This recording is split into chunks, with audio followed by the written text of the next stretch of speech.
The Adventures of Tom Sawyer by Mark Twain. Longman Simplified English Series.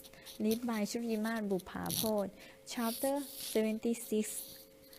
Lost in the Cave. Now to return to the chair of Tom and Becky in the picnic. They danced along the passage with the rest of the children visiting the familiar wonder of the cave, such as Aladdin Parade and the Cattle Hall. When the game of hide and seek began, Tom and Becky played until they lost interest in it. Then they wandered down within process, holding their cradle up and reading the network of names, dates and address done in cradle smoke on the rocky walls. They went on and on, smoke their own names under an overhanging chief and proceeds. Presently they came to a place where a river stem of water had, throughout the centuries, promised a flaming waterfall in smoking stone. Tom placed his small body behind it to light it up for Becky, and found that it hid a choice of sleep. Natural stairway enclosed between narrow walls. At once, the ambition to be a discoverer seized him. They made a smoke mark for future guides and would this way and that far down into the depth of the cave. In one patch they found a wide hall from the roof of which hung a great number of shining white pillars of stone. After wandering and admiring, they left it by one of the numerous passages that opened into it. It soon brought them to a lovely spring, the basins of which seemed to be decorated with a sparkling diamonds. It was in the midst of a cave where great columns rose from the floor to make dash from the roof. Some had already joined the children marveled at his resolve of the ceaseless water depth of centuries under the roof. Birds had packed themselves together, thousands in a bunch, and they came pouring down in thunder. They sing furiously at the crowd. Tom seized Becky's hand and hurried her into the first passage they came to, and by turning into very new passages, they at last got rid of the troublesome creatures. Then Tom found an underground lake which stretched away until its depth was lost in the showers. She wanted to explore its border, but decided that it would be best to sit down and rest for a time. Now for the first time the stillness of the place lay it dumb and could hand open the mind of the children. I wonderful how long we've been down there, Tom, said Becky. We better look back. Yes, I think we better. Can you find the way, Tom? It's all mixed up to me. I think I can find it, but the best is if they push out burst our candles will be in an awful difficulty. Let's try some other way. They staged off along a passage looking at each new opening to see if there was anything smaller about new opening about it, but they were all strengths. Oh, Tom, never mind the blast, say Becky at last. Let's go back the way. We seem to get rushed and worse all the time. Tom stopped. Return, say he. The the silence the silence was so deep that over even their own breath, breathing breathing seemed loud. Tom shut Tom shut the sounds when according down the Empire Avenue, the die and dry out in the distance in a fresh sound that was just like mocking louder. Oh, don't do it again, Tom. It's too horrid, says Becky. It is horrid, but I better Becky they might hear us, you know. And she chose again. The mind was ever event a greater horror than the ghostly louder. It confessed that hope was dying there, restrained, but there was no research. Tom researched back, but soon accusations induction in this murmur lived with another fearful fact to Reggie. He could not find his way back. Oh, Tom, you did make any mark. Becky, I was a fool. No, I can't find the way. It's all mixed up. Tom, we lost. We lost. We can never get out of this awful pact. Oh, why didn't we leave the others? She sank to the ground and burst into such a dreadful storm of tears that Tom felt that she might go mad when her weeping became a little less violent. He begged her not to give up hope. Then he began blaming himself. She told him not to talk like that again, for she was as much to blame as he was. She said, so we moved on aimlessly. For all they could do was to keep moving. After a time, Tom chose Becky's candle and blew it out. Woods were not neat.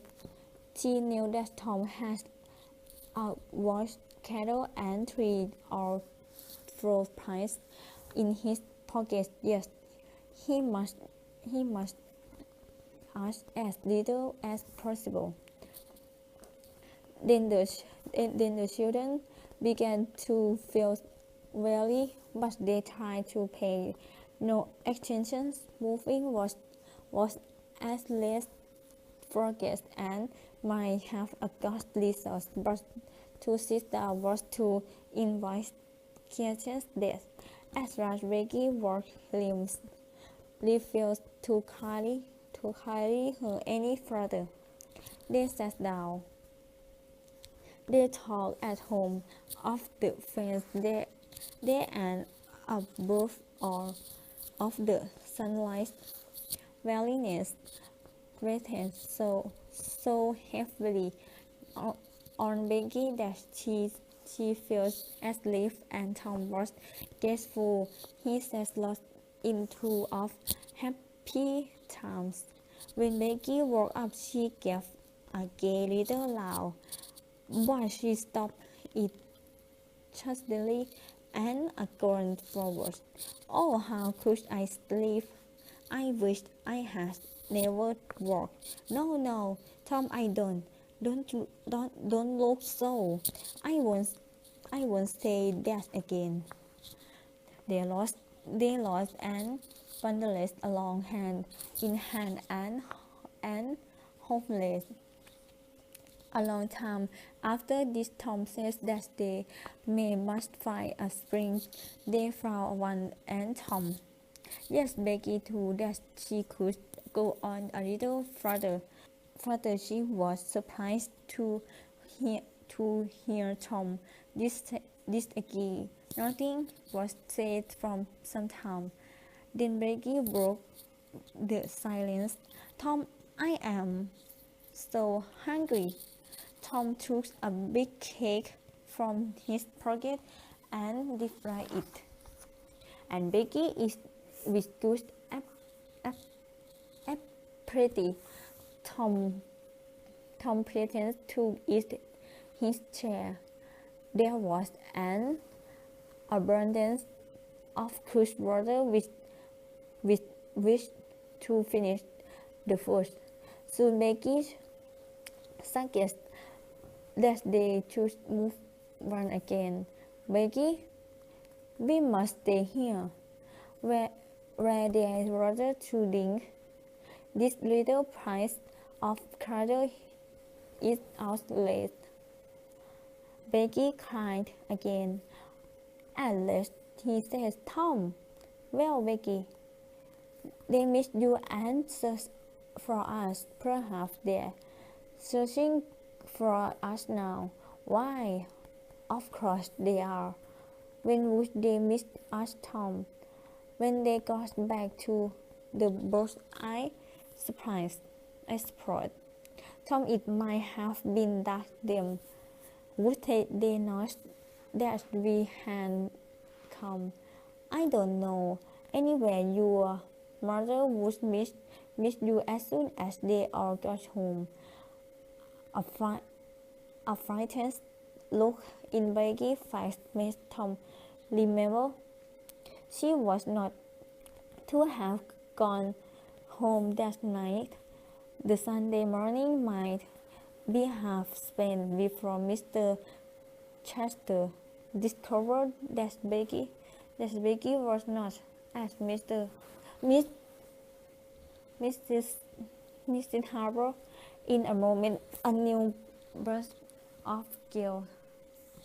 The children fastened their eyes open the bit of cradle and watched it melt slowly and periodically away.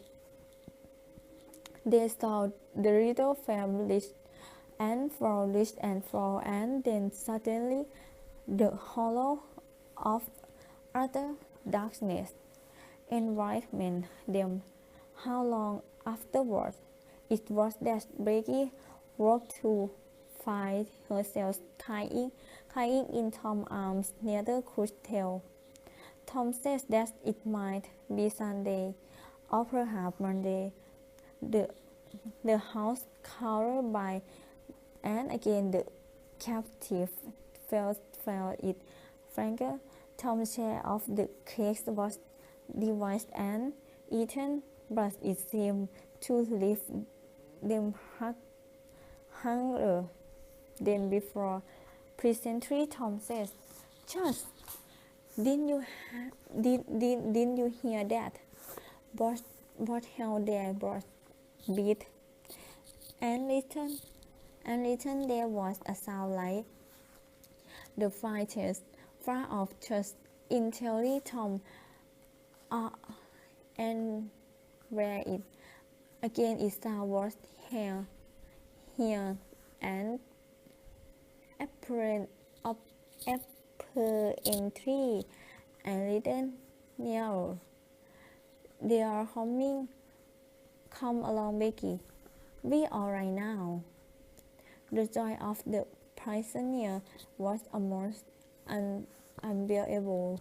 Their speed was slow, however, because peace were common and had to be gathered against. They soon come to one. Tom lay flat and reached down, but he could not touch the button. It might be 3 feet deep. It might be 100. They must stay here until the searchers came. They returned. The distant shooting were growing more distant. A moment or two more, and they had gone altogether. The chest begging mystery of it. Tom shot until this told Becky, but a long time passed and no sounds came. The children felt their way back to the spring. The time dashed on. They slept again and were hungry and miserable. Now Tom has an idea. It would be better to explore some of the science process than the limit idea. He took his string from his pocket, tying one end to a big stone, and stared with Becky, unreading the line as they carried along. At the end of 20 steps, the process ended in a pit. Tom fell below and then was far round the corner as the coach. At that moment, a head holding a quarter appeared from behind a log. Tom gave a gesture and instantly that hand was forward by the body. It belonged to Skin Dolls. Tom was thrown through stone.